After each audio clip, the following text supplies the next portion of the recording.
Kasunod ng inaasahang dami ng mga pasahero sa mga bus terminal, pinaigting pa ng Philippine National Police ang operasyon nito laban sa mga mapang-abusong driver ngayong nalalapit na Semana Santa. Para sa detalye, may report si Alvin Baltasar. Ngayon pa lang ay nagpapaalala na ang pamunuan ng National Capital Region Police Office sa mga taga Metro Manila na uuwit magsisipagbakasyon sa kanilang mga probinsya ngayong mahal na araw.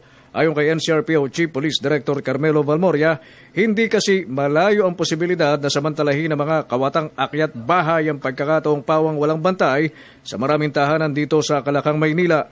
Punto ni Valmoria na bagamat magsasila ng pagpapatrolya, may responsibilidad din naman anya ang mismong may-ari ng tahanan na gumawa ng mga hakbang para hindi ganong kadaling makapasok ang mga masasamang loob. Pinaalala rin natin sa ating mga kababayan na magbabakasyon ng matagal na i-ensure rin na pag umalis sila, yung kapitbahay nila alam rin na aalis sila. Payo pa ni Valmoria, hindi naman masama kung pakiusapan ng mga kapitbahay na silipin ang iiwanang tahanan kung sadyang planado na ang bakasyon ng buong pamilya. Although pinapatrol lang rin ng ating mga kapulisan yun, but nevertheless, meron ring responsibility yung ating mga kababayan.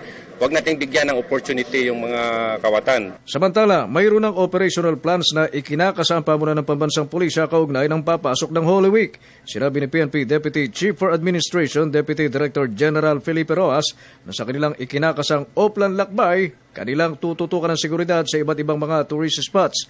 Saklo din anya ng inihahanda nilang operational plan o plan lakbay ang matiyak na ligtas sa mga daraanan ng mga turista at magsisiuwian sa iba't ibang mga lalawigan para sa papasok ng Semana Santa. Well, meron tayong operational plan lakbay. Ito po yung mga tourist spots natin na pinupuntahan ng mga turista. Sinisecure po natin. Saka yung roads na dinadaanan ng mga turista, binabantayan din natin. Dagdag ni Rojas na nagkakaroon na rin sila ng assessment sa kung kailan sila magtataas ng alert status na dito rin madedetermina kung may makapagbabakasyong mga pulis o wala. Para sa Telebisyon ng Bayan, Alvin Baltasar.